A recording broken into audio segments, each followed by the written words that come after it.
soir, donc c'est le moment pour vous de partager une réflexion ou poser une question. Alors, pasteur, ce soir, dans le chat, nous avons des questions.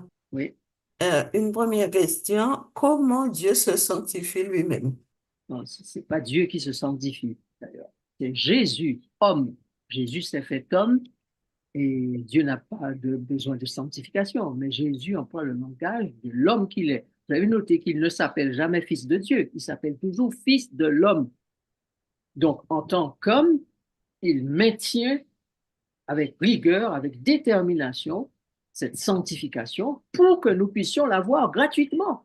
Car si Jésus n'avait vaincu le péché, comment aurions-nous pu être vainqueurs? Voilà pourquoi il dit, moi, je vais me sanctifier, c'est-à-dire garder avec tous les risques que cela comporte, même avec toutes les souffrances que cela amène, je vais me sanctifier pour que le soit. Deuxième question, avoir le témoignage de Jésus, c'est quoi exactement avec les textes, avec des textes à la Bible? Mais qui est Jésus? Jésus, c'est l'envoyé de Dieu qui est venu rendre témoignage au Père. Lisez Jean chapitre 5, vous allez voir ce qu'est le témoignage de Jésus. Il dit, je ne fais rien de moi-même, je fais que ce que le Père me dit de faire. Donc, témoigner du témoignage de Jésus, c'est faire comme Jésus a fait. Il a rendu un témoignage. Si nous arrivons à entrer et participer à ce même témoignage et que nos vies témoigne que nous, maintenant, nous sommes entièrement en train de faire la volonté du Père et que la volonté du Père, eh bien, nous avons le témoignage de Jésus. Maintenant, ce témoignage de Jésus a été annoncé d'avant, c'est-à-dire toute la parole des prophètes annonce comment Jésus va rendre témoignage au Père. Que va-t-il faire face à Dieu et face à son prochain? Comment va-t-il agir? Quelle attitude aura-t-il face à Dieu et face à son prochain?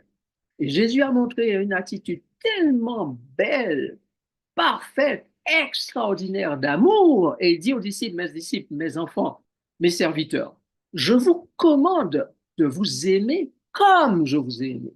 C'est ainsi qu'on saura que vous êtes mes disciples. C'est-à-dire que votre témoignage de disciple sera validé par les gens si vous vivez en vous aimant comme je vous ai aimé.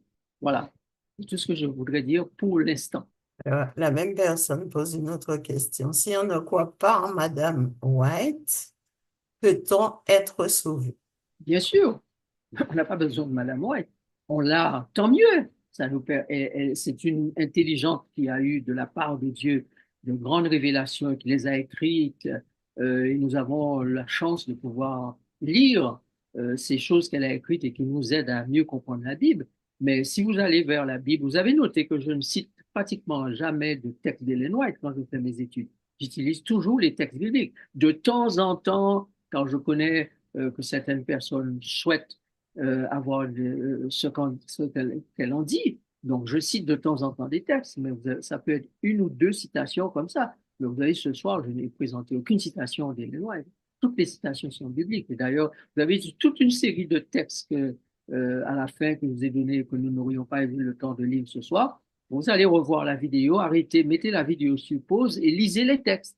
Faites une chose de très importante chaque fois que je donne un texte, j'écris un texte, je projette un texte à l'écran, lisez-le, pas regarder l'écran là simplement. Prends Bible et lis texte là et méditez en lui pour que vous puissiez acquérir l'intelligence de la parole et pouvoir témoigner. Parce que rappelez-vous que le caractère, c'est quoi? Le caractère, c'est une pensée qui est cultivée, qui devient une habitude que l'on va cultiver, une attitude pardon, que l'on va cultiver, cette attitude cultivée va se transformer en une habitude et l'habitude cultivée va se transformer en un caractère.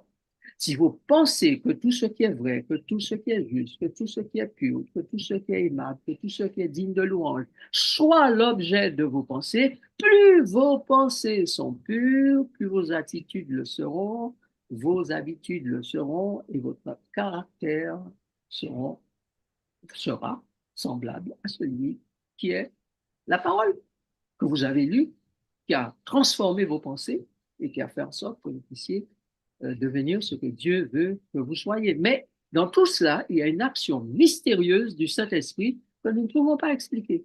Ce qui est né de l'esprit est esprit, ce qui est né de la chair est chair. Comme le vent souffle d'une certaine manière, tu ne sais d'où il va, d'où il vient, ainsi l'action de l'esprit reste mystérieuse. Mais l'esprit a besoin que nous puissions nous nourrir de la parole pour faire le travail qu'il a à faire dans notre esprit. Alors, comment saurons-nous que Dieu a soufflé sur l'Église? Parce que quand il aura soufflé sur toi, tu sauras que puisque tu fais partie du corps, il a soufflé. Mhm. Ça ne veut pas dire qu'il a soufflé au même moment sur tout le monde. Certes, viendra le jour où il fera ça. Il ne l'a pas encore fait parce qu'il dit il soufflera sur toute chair. Mais pour l'instant, euh, quand tu sens que ton cœur se remplit d'amour, il se remplit de l'esprit.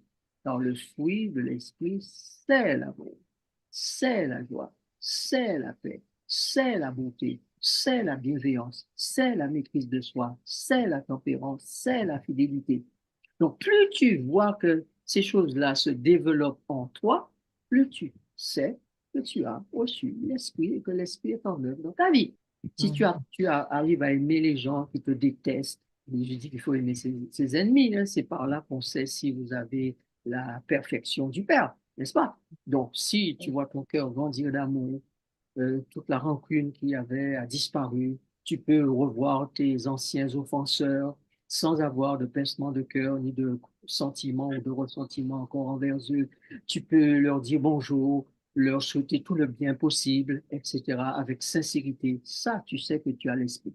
OK. D'accord? D'accord. J'espère que la personne qui a posé la question est satisfaite. Une dernière C'est ça, hein? question.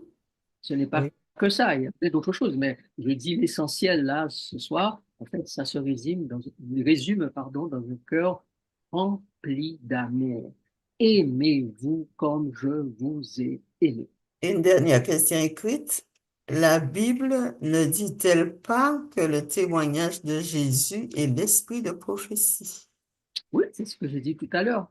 C'est que le témoignage de Jésus, c'est le témoignage des prophètes, car les prophètes ont annoncé Jésus. Jésus dit, quand vous lisez l'Ancien Testament, je vous parle de moi. Mhm. Donc, Genèse, Exode, Lévitique, Deutéronome, Somme, etc. L'Écriture dit, et commençant par Moïse et par les prophètes, il leur expliqua dans les Écritures ce qui leur concernait. Luc 24, lisez le chapitre de Luc 24. Jésus a ouvert l'esprit des disciples et il leur a permis de comprendre qu'est-ce que l'Écriture dit de lui.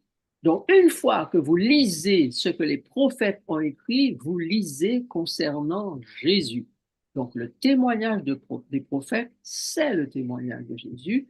Et donc, le témoignage de Jésus, c'est l'esprit qui a inspiré les prophètes pour écrire ce qu'ils ont écrit. Voilà pourquoi on l'appelle l'esprit de prophétie. Donc, quand un prophète parle, écrit de la part de Dieu et que ces écrits sont en parfait accord avec la parole de Dieu déjà codée, canonisée, ne contredit pas donc cette parole, cette personne-là possède l'esprit de prophétie. Voilà, c'est bien. Il y a plus de questions écrites. La Voilà, parole est à ceux il n'y a qui plus de questions veulent. écrites. S'il y a une question orale, il vous suffit d'ouvrir votre micro et de la poser avant que nous ne terminions définitivement par la prière. Y a-t-il une question orale? Il n'y a pas de main levée non plus. Personne n'a levé la main, personne n'a ouvert son micro. Donc nous allons prier. Notre Dieu, merci pour ce moment que nous avons partagé. Merci pour ce paradigme que tu mets en place, ce phénomène de purification, de sanctification, de formation des caractères semblables à celui de Jésus. Permets que nous en soyons pleinement conscients et que notre conscience nous guide vers l'étude, la méditation, l'approfondissement, le discernement et que nos vies reflètent, ô Dieu, le caractère de Jésus, la manifestation de nos émotions, de nos sentiments, nos réactions face aux personnes et aux circonstances soit comme si Jésus vivait lui-même en nous. Si je vis, dit Paul, ce n'est plus moi qui vis, c'est Christ qui vit en moi. C'est lorsque cela deviendra une plénitude, une certitude en nous, une manifestation visible en nous, le Seigneur pourra achever son œuvre en nous et que Jésus reviendra. Alors, donne-nous, comme des gens déjà heureux de savoir ce que tu veux faire pour nous, de vivre ces choses jour après jour jusqu'au jour final. Nous te remercions au nom de Jésus. Voilà, à bientôt. On va avoir le générique final, puis quelques infos, et puis vous laisser aller au lit ou ailleurs. Tout dépend de l'endroit où vous vous trouvez sur cette planète. Donc, on se dit au revoir, on se dit à bientôt, et puis bonsoir à tous et à très bientôt.